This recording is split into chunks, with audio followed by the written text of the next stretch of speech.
What happens when a liberal professor, known for her sharp intellect and firm beliefs, decides to publicly humiliate a student she doesn't like? A student who seems to represent everything she's opposed to: privilege, wealth, and the world of politics she's spent her career critiquing. It's a situation all too familiar in academia: the battle of ideals, the clash of personalities, and the assumption that someone is destined to fail simply because of who they are.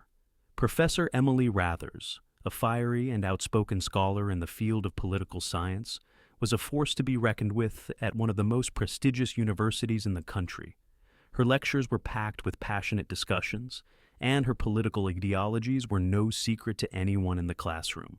Professor Rathers had made a name for herself as a champion of progressive thought, often openly criticizing the conservative establishment. For her, education was about shaping minds to think critically about power, privilege, and the systems that perpetuate inequality. But when Barron Trump, the son of the infamous former president, walked into her class, everything she thought she knew about the world would be called into question. From the moment Barron enrolled, Professor Rathers couldn't hide her disdain. She had heard the whispers around campus. The Trump name carried with it a stigma that made it impossible for her to separate the individual from the family legacy. To her, Barron Trump was just another privileged, politically connected kid who would likely stumble through his college years with little regard for the issues she fought for. Professor Rathers believed Barron's presence in her class was nothing more than a joke, a formality designed to give the appearance of inclusivity, but in reality, a way for the elite to maintain their hold on power. His family had always been a symbol of everything she stood against. His father, a man she had fiercely opposed, had built a brand on wealth and power, two things Rathers could not stomach. So it was with great confidence that she set out to make an example of him during her next lecture. The challenge. The room was filled with the usual mix of eager and uncertain students, but today there was an added tension in the air. Professor Rathers, in all her idealistic fervor, had devised the perfect opportunity to call out Barron's perceived privilege.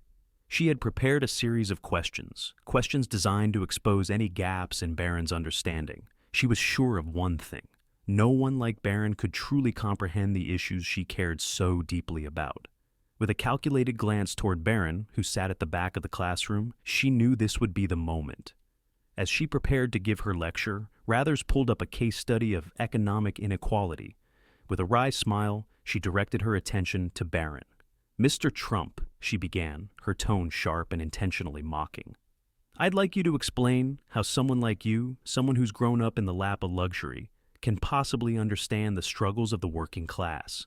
Perhaps you could give us your thoughts on the issues of wealth distribution, since your family has been at the very top for generations." The class shifted uncomfortably. Some students squirmed, unsure whether to join in on the professor's jabs or to stay silent. Others waited in eager anticipation, hoping to see Barron crumble under the weight of Rathers' interrogation.